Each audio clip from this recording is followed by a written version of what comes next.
왕의 그림자 너무 오래 기다린 사람 문종 일부. 여기 한 가지 질문을 먼저 드릴게요.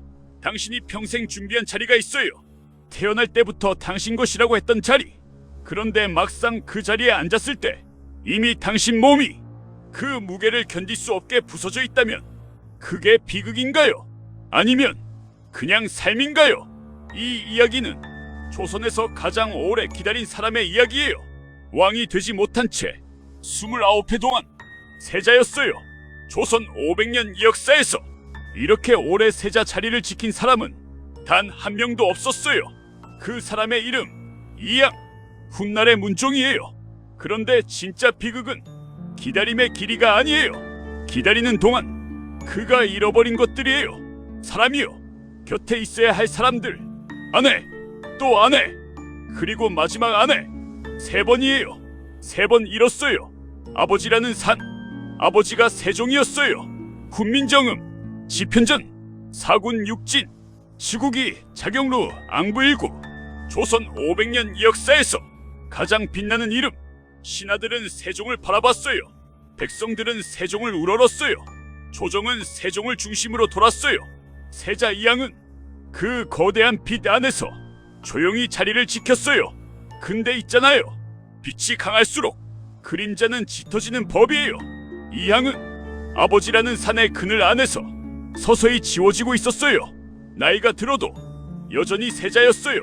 20이 넘어도, 30이 넘어도, 35이 넘어도 신하들은 무심코 말했겠죠. 세자께서는 학문은 깊으시지만 아무래도 전화만 못하지 않겠소.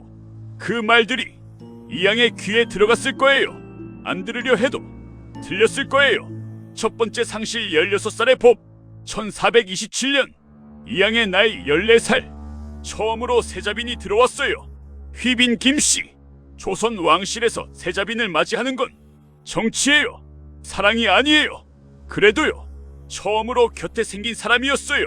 그런데 2년 뒤인 1429년 이양의 나이 16. 궁안이 뒤집혔어요.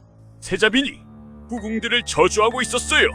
무속의식, 저주인형, 궁녀들을 시켜 몰래 치른 의식들이 낱낱이 드러났어요. 조사가 시작됐어요. 그리고 세종이 명을 내렸어요.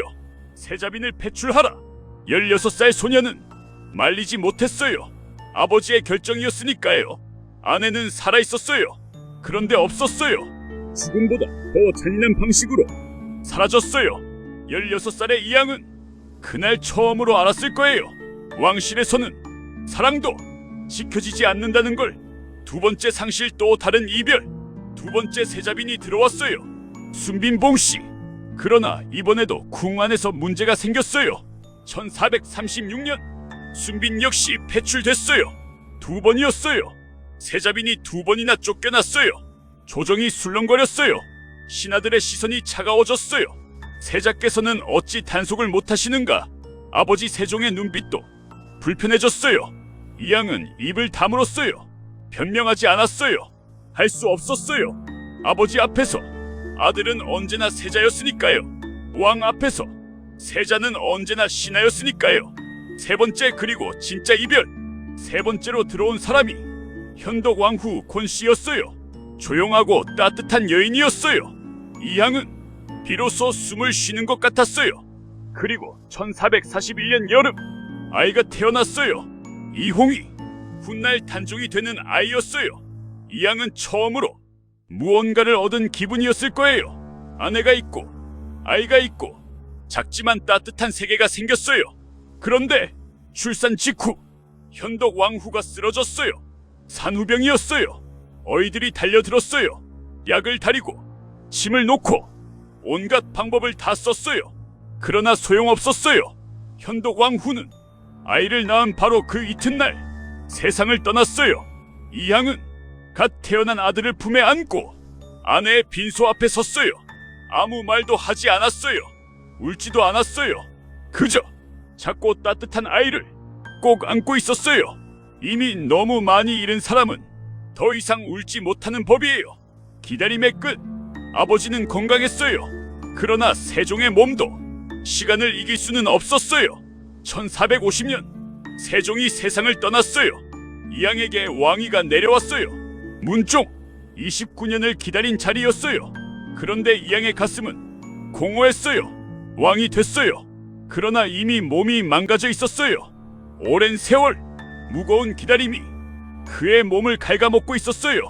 기침, 식은땀, 점점 흐려지는 눈. 어이들이 걱정했어요. 전하, 무리하시면 아니 되옵니다. 문종은 고개를 저었어요.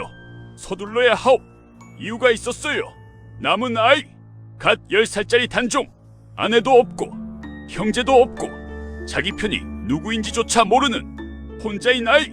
그리고 궁 안에는 이미 야심을 숨기지 않는 동생 수양대군이 있었어요. 문종은 알고 있었어요. 자신에게 시간이 얼마 없다는 걸. 그리고 시간이 다하는 순간 이 아이가 혼자 서야 한다는 걸. 서둘러야 한다. 29년을 기다린 왕이 단 하나의 목표는 왕이 되는 것이 아니었어요. 아들을 살리는 것이었어요. 근데요, 문종이 왕위에 오른 건 1450년이에요. 그리고 세상을 떠난 건 1452년이에요. 단 2년이에요. 29년을 기다렸는데 2년밖에 없었어요. 그 2년 동안 문종이 무엇을 하려 했는지, 무엇을 지키려 했는지, 그리고 결국 무엇을 남겼는지 2부에서 계속됩니다.